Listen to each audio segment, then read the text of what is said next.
అంబానీ పెళ్లిలో ఉపాసనకి జరిగిన అవమానంపై స్పందించిన రామ్ చరణ్. మురిగి కుక్కలు ఎప్పుడూ కరవు. అలానే నా భార్యను చూసి వెక్కిళ్ళ నవ్వులు నవ్వే వీళ్ళ పళ్ళే కనిపిస్తూ ఉంటాయి.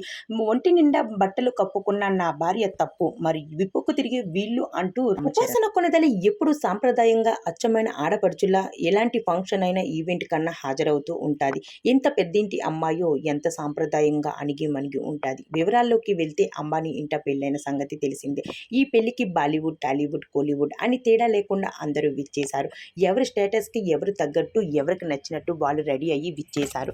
పెళ్లి కన్నా ఎక్కువగా సెలబ్రిటీ ఎటువంటి బట్టలు వేసుకొని ఎటువంటి జ్యువెలరీ పెడతారు అని ఎదురు చూస్తూ ఉంటారు చాలా మంది అభిమానులు. రీసెంట్గా ఆ పెళ్లి వేడుక సోషల్ మీడియా అంతా నిండిపోయింది. అందరూ కపుల్స్గా ఎంట్రీ ఇచ్చేశారు. టాలీవుడ్లో రామ్ చరణ్, ఉపాసన కూడా ఎంట్రీ ఇచ్చేశారు. గతంలో ఉపాసన మీద చాలా కాంట్రవర్సీలు వచ్చాయి, కానీ అవన్నీ పక్కన పెట్టి ముందుకు సాగిపోయింది. రీసెంట్గా తమన్నా వెకిలి నవ్వుపై సోషల్ మీడియా బాగా వైరల్గా మారింది. ఉపాసన ఎప్పటికప్పుడు ట్రోలింగ్స్కి గురవుతూనే ఉంటారు. అంబానీ పెళ్లిలో ఉపాసన సింపుల్గా, ట్రెడిషనల్గా ఒక చైన్ లాకెట్తో సింపుల్గా పెళ్లికి విచ్చేశారు. ఆ లుక్స్ మాత్రం అంబానీ పెళ్లిలో ఏమాత్రం సరిపోలేదన్నట్లు కాజల్, తమన్నా సైతం నవ్వడం, ఉపాసన కొనిదల ఎవరో తెలియని అమ్మాయిలా ఇగ్నోర్ చేయడం అన్నది అందరినీ బాధించి రామ్ చరణ్ అభిమానులు సైతం ఫైర్ అయ్యేలా చేసింది.